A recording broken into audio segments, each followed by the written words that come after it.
Везде тапочки Ей главное, там у нас она пару пеньков вообще полностью уничтожила. Она покидала. Поведомление, Лиса, ты чё?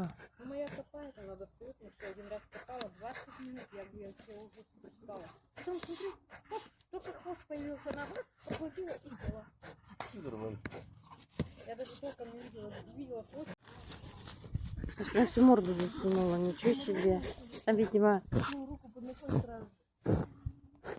аж морду засовывает. Ну все. Это ну там, знаешь, сколько устала. Вот она по ходу следовала. Вот от этого бревна. это пенек.